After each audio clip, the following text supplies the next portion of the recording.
I'm not so sure. I'm not so sure actually. I think at this point, we're going solo. As you can see, like, kaya naman ng people, diba? Also, Barbie is doing her own thing. And dami niyang ginagawa ngayon na mga projects, and I'm really happy for her. I'm really proud of her kasi yun naman talaga yung gusto talaga niya gawin. Ako naman, I'm doing my best also, diba? If it's new for me, like yung last show ko, I was with Julian Ward. Hindi naman si Barbie kasi hindi naman si Barbie for talaga yung kasama ko. So, yeah. But outcome, how are you and Barbie? Okay naman. I think we're okay. Simple. Kasi napaisip din kami dun sa, sususugang ko yung question ni Kiko kanina, yung dun sa naging statement niya dun sa nakaraang press con niya regarding his new leading man.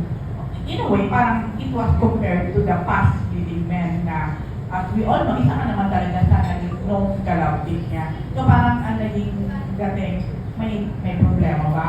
May naging hindi ba okay between dun sa journey nyo as a love team? Gano'n.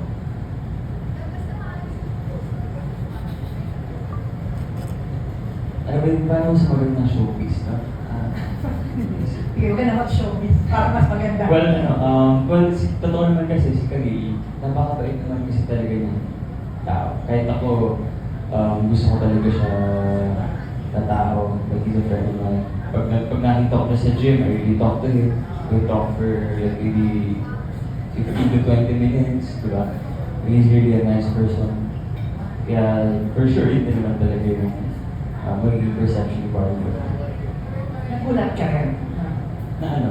Yung sa ganong statement. Ano ito? Na parang with Khalil, siya yung pinakamatinong leading man. Kalabdik. I mean, if that's your opinion, diba? It's okay. If that's your opinion, it's okay. Ay, may binubulong niya. Ay, binubulungan niya. Ayun, may phone and question dito. Ito na lang. Kung sa tingin mo naman daw, syempre ilang years din kayo, 3-4 years, di ba? And masasabing successful yung love team ninyo naman. Would you say on your part, naibigay mo naman at naipakita mo naman yung best mo as a leading man o as a love team? Di ba?